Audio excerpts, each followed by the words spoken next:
સાબરકાંઠામાં 10થી વધુ સફાઈ કામદારોને છૂટા કરી દેવાતા ધરણા. હિંમતનગર ખાતે આવેલા સાબર સ્ટેડિયમમાં ફરજ બજાવતા 10થી વધુ સફાઈ કામદારોને છૂટા કરી દેવામાં આવતા કર્મીઓ ધરણા ઉપર બેઠા છે. કોઈ પણ કારણ કે નોટિસ આપ્યા વગર જ આ સફાઈ કર્મીઓની નોકરીમાંથી કાઢી મૂકતા કર્મીઓમાં રોષ જોવા મળી રહ્યો છે.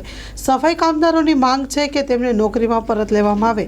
જો માંગ નહીં સંતોષાય તો તેમને ભૂખ હડતાલની પણ ચીમકી ઉચ્ચારી. Story report by Jitendra Solanki. સાહેબ, આમાં અમને સાબર સ્ટેડિયમ દ્વારે અત્યારે અમને છૂટા કરી દેવામાં આવ્યા છે અને પછી અમે અમને પૂછ્યું કે સાહેબ અમને કેમ છૂટા કર્યા, તો એમને અમને એમ કીધું છે કે ગાંધીનગરથી ઓર્ડર ફાળવેલો છે કે ભાઈ મજૂરોને ઓછા કરવાના છે. બરાબર સાહેબ, હજી અમે 2015થી અમે નોકરી કરતા જૂના વ્યક્તિઓ બી આમાં ઘણા બધા છે અને આમાં ઘણા નવા વ્યક્તિઓ બી છે. અને બીજી વસ્તુ કે અમે એમને કારણ બી પૂછ્યું કે અમને છૂટા કરવાનું કારણ શું છે સાહેબ, તો અમને કંઈ કારણ રજાયું નહીં. ખાલી એમને એમ પ્રશ્ન કીધો કે ગાંધીનગરથી તમને ઓર્ડર ફાળવેલો છે સરકાર રૂપે કે તમને છૂટા કરવાના છે. બરાબર, અને અમે લેટર પેડ બી એમના જોડે માગ્યું કે સાહેબ અમારી શું પ્રોબ્લેમ છે, અમારી નોટિસ અમને આપો, અગર અમે કંઈ ગલતી કર્યું તો અમને નોટિસ આપો ને અમને છૂટા કરો. એ રીતના બી અમે કીધું તો બી અમને કંઈ પ્રમાણપત્ર આપ્યું નહીં.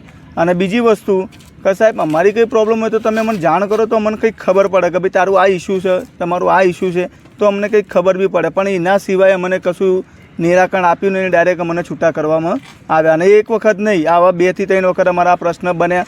અમારા વાલ્મીકી સમાજના લાલજી ભગતને બી અમે બોલાયા હતા 2 વખત.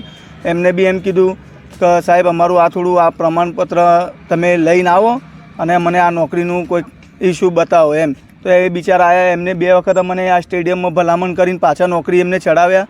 બરાબર, અને અત્યારે ફરીથી અમને છૂટા કરી દીધા. જય હિન્દ, જય ભારત. માં motor driving, safe and sure driving.